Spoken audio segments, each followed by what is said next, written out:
Bonjour, je suis Véronique Fayet, donc je suis adjointe en charge des solidarités, de la santé et des seniors. Alors moi, ce que j'ai retenu de toutes les rencontres qu'on a faites sur le développement durable, c'est qu'en fait le maître mot du développement durable, c'est la solidarité.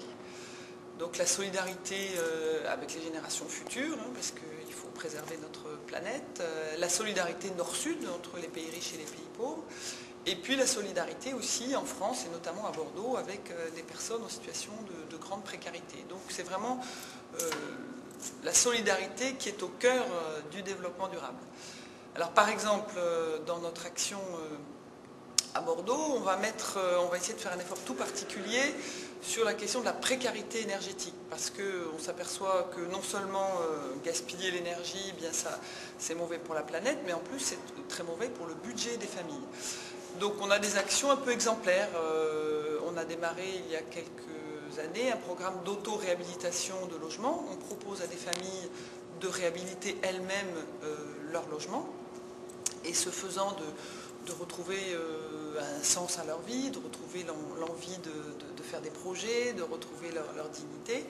Et autour de ça, on a toute une réflexion extrêmement globale. On travaille avec les propriétaires pour qu'ils refassent des travaux d'isolation. On a prévu, donc, dans le cadre de l'agenda 21, de donner à ces familles un kit d'économie d'énergie, avec des ampoules basse consommation, des économiseurs d'eau, etc., pour, autour de ce petit kit qui serait offert par la ville, faire un travail pédagogique sur les économies d'énergie. Et puis je pense que, tout en travaillant sur ces mêmes familles, on pourrait aussi étendre notre travail sur la question de la gestion budgétaire, la question alimentaire.